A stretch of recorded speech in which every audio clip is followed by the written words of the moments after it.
फिर अब हम देखते हैं कि वांग लगातार अरीना में आने वाले पेटिशनर को मारता जा रहा था। वह इस फाइट से काफी कमजोर हो चुका था। गॉडेस लियो के मेथड की वजह से उसका सारा ब्लड और एसेंस सूख रहा था। उसके मुंह से ब्लड आने लगा था। शियाओ नेट 774 में जीत लिए थे और अभी भी वह लगातार आगे बढ़ता जा रहा था। शियाओ के अटैक घायल होने के बावजूद भी इतने फियर्स थे कि वह सैकड़ों लोगों को एक साथ मारता जा रहा था, जिसे कुछ ही घंटों में उसने 587 में जीत लिए थे। एक ब्लड टेक्निक वाला पिटिशनर शियाओ पर अटैक करने के लिए तैयार था, पर सियाओ उसे भी मार देता है। शियाओ की हालत अब काफी बिगड़ती जा रही थी, जिससे लिटिल बनी को उसकी फिक्र हो रही थी। सियाओ कल्टिवेशन करने बैठ गया था, क्योंकि कि कोई अब उस पर अटैक करने के लिए नहीं आ रहा था। लोग कहते हैं कि यह शियाओ काफी कमजोर हो चुका है। ये काफी राउंड से फाइट करता हुआ आ रहा है, पर अब इसका एसेस पूरी तरीके से सूख गया होगा। सियाओ सोचता है कि मुझे अब एक शार्प शॉट की जरूरत है, जिससे मैं उस पॉइंट को छू लूंगा, जिससे मैं आगे बढ़ सकूं।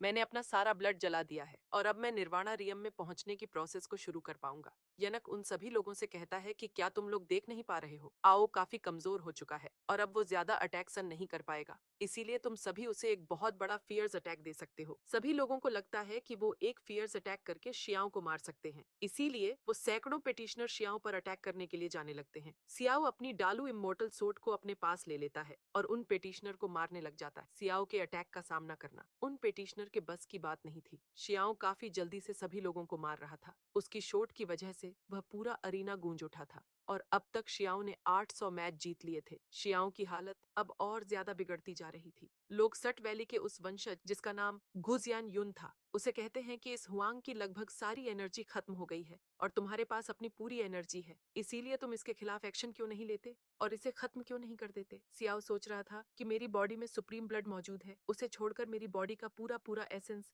पूरी तरीके से बर्न हो रहा है, फिर भी मैं निर्वाणा स्टेज में कदम क्यों नहीं रख पा रहा हूँ। और अब ऐसा लग रहा है कि मेरे लिए इस अरीना की रिंग में और ज्यादा वक्त बिताने का कोई मतलब नहीं है और मुझे निर्वाणा को प्राप्त करने के लिए किसी दूसरी अपॉर्चुनिटी की तलाश करनी होगी। सियाओ अब वहां से जाने लगता है, पर उसका पूरा ऐसे सूखने की वजह से वह कमजोर हो रहा था। लोग बातें कर रहे थे कि ए शियाओ क्या यहाँ से जाने वाला है और इस सड़ वैली के गुद यानी इनको खुद पर श्रम आनी चाहिए जो यह इस वांग पर अटैक नहीं कर रहा। नकन सोचता है कि यह वांग लड़ाई में नहीं आ रहा और मरने के लिए दूसरी जगह पर जाना चाहता है ताकि लाइफ एंड डेथ की सिचुएशन से बाहर हो सके और इसके नाम को सभी लोग जाने और उन्हें एहसास हो कि यह अरीना में एक भी फाइट नहीं आ रहा, पर मैं इसे कैसे जाने दे सकता हूँ। शियाओ की बॉडी में अब बिल्कुल भी विटैलिटी यानी जीवन शक्ति नहीं बची थी, जिससे वह चट्टान पर गिर जाता है। यनको ने देखकर हंसने लगता है और बोलता है कि वांग अब ज्यादा देर तक जिंदा नहीं बचेगा और यह मरने के लिए एक जगह ढूंढ रहा है। लोग भी बातें करने लगते हैं कि वाकई हुआंग अब मरने वाला है और इस ट्रायल ने इसे बहुत ही कमजोर बना दिया। शियाओ कल्टीवेशन करने के लिए बैठ गया था।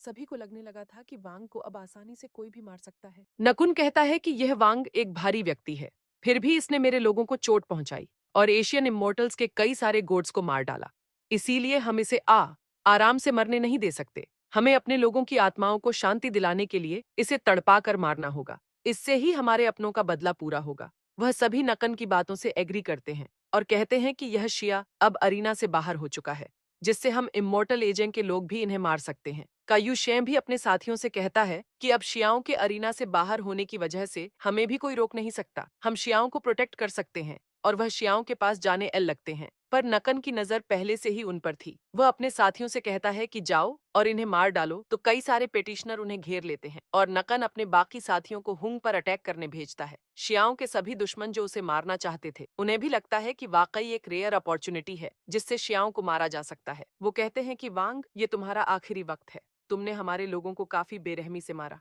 इसीलिए अब वक्त बदला लेने का आ गया है। शियाओं को कुछ समझ नहीं आ रहा था कि आखिर निर्वाणा स्टेज में कदम क्यों नहीं रख पाया जबकि उसकी बॉडी का पूरा ब्लड बर्न हो चुका है। वो पेटिशनर सियाओ को ललकाते हुए कहते हैं कि क्या तुम अपने जीवन से थके हुए कायर हो जो मरने के लिए बैठ गए हो। शियाओं को गुस्सा आता है और वो वास से खड़ा हो जाता है और अब गॉडेस लिये की पावर के साथ सियाओ की बॉडी में बची हुई सुप्रीम ट्रू ब्लड की आखिरी ड्रॉप भी अब बर्न होने लग गई थी, जिससे अब शियाओ ने अपनी बॉडी के ब्लड के साथ एसेंस को भी जला दिया था। शियाओ को दर्द हो रहा था, पर अब शियाओ पूरे ब्रह्मांड को महसूस कर पा रहा था और अब उसकी बॉडी में से तेज एनर्जी वेव रिलीज होने लगी थी और आसमान की तरफ एक एनर्जी रिलीज होती है। वह पूरी जगह हिल रही थी। सभी लोगों को कुछ दिखाई नहीं दे रहा था कि आखिर वह हो क्या रहा है कि शियाओं के अब उस एनर्जी से ही लोग मर रहे थे। शोट वैली का गुज यानयून यह देखकर हैरान था। वह कहता है कि सवांग को देखने पर यह साफ जाहिर है कि इसकी बॉडी में मौजूद एसेंस और ब्लड पूरी तरीके से बर्न हो चुके हैं, लेकिन मुझे ऐसा क्यों महसूस हो रहा है कि यह पहले से भी ज्यादा स्ट्रांग बन रहा है। सियाओ तेजी से चिल्लाता है। इससे एक तेज एनर्जी वेव रिलीज होती है और अब शियाओं की बॉडी बढ़ने लगी थी। हजारों लोग उसे मारने के लिए आगे बढ़ रहे थे। सियाओ बोलता है कि जिसने भी आज मुझे परेशान किया, आज वो मारा जाएगा। और अब वो डाल इमोर्टल सोर्ड को बाहर निकालकर उन लोगों को मारने लग जाता है। उसके एक स्लेज से ही सैकड़ों पिटिशनर मर रहे थे। वो बोलता है कि तुम एशियन इमॉर्टल के लोग हमेशा लोगों को उकसाना जानते हो और फिर लोगों पर हमला करते हो, और तुम्हारा एक काम उस नकन से भी काफी ज्यादा हेटफुल यानी ग्रहण है, और उसके एक पावरफुल स्लेश से सभी लोग मरने लगते हैं। उसने पूरे अनीना में लोगों की लाशें बिछा दी थी, पर अभी भी पिटिशनर उसे मारने के लिए आगे बढ़ रहे थे। ऐसा लग रहा था मानो शियाओं गाजर मूली की तरह सभी को काटता जा रहा हो। और अब शियाओं की नजर नकुन पर पड़ती है। नकुन काफी डर जाता है और वहां से भागने लगता है। सियाओ टेलीप होकर उसके पास पहुंच गया था। वह बोलता है कि तुम काफी ज्यादा एरोगेंट हो रहे थे, और वह उसे किक मारकर काफी दूर फेंक देता है और काफी तेजी से अटैक करके उसे बहुत ही बुरी तरीके से मार डालता है। सियाओ के एनर्जी से अरीना में मौजूद स्कल्पचर्स भी टूटने लगे थे, और अब शियाओं को एहसास हो रहा था कि उसके एवल होने का वक्त आ गया है, जिसके लिए मुझे अपनी बॉडी में मौजूद हर एक सुप्रीम ट्रू ब्लड की ड्रॉप को बर्न करना होगा, जिससे मैं निर्वाणा को प्राप्त कर पाऊंगा। और वह वहीं बैठ जाता है। वह सोचता है कि गॉडेस लू के मेथड में लाइफ एंड डेथ शामिल थी, जिससे ही मैं पास्ट और फ्यूचर को जीत सकता हूँ। और अब शियाओं की पूरी बॉडी में एनर्जी फ्लो कर रही थी, और अब शियाओं की बॉडी में कोई जीवन शक्ति नहीं बची थी। इससे सभी हैरान थे। सर्ड वैली का जनयून भी हैरान था। वह कहता है कि इसकी बॉडी में कोई भी विटैलिटी नहीं बची, फिर भी यह जिंदा कैसे हो सकता है? क्या ये म्यूटेड हो रहा है? अगर ये और पावरफुल हो गया तो मेरे लिए अरीना में जाने का कोई मौका नहीं होगा। सियाओ अभी कल्टिवेशन करने लग गया था, जिससे वह अरीना में नहीं था। इसीलिए अब मौका देकर जियानून अरीना में आ जाता है और बोलता है कि यहाँ कौन है जो मेरे साथ लड़ने की हिम्मत करना चाहता है। बाहर इमोर्टल वर्ल्ड में फेरी बर्ड्स के पास मौजूद लीडर लगातार व्हाइट क्रैक को बड़ा करने की कोशिश कर रहे थे, ताकि वो पावरफुल गड्स को अंदर भेज सके। एक आदमी कहता है कि अगर हम ऐश इमोल में जाने में कामयाब रहे तो हम ऐश अपॉर्चुनिटी का लाभ उठा सकते हैं, जिससे सब कुछ हमारी मुट्ठी में होगा।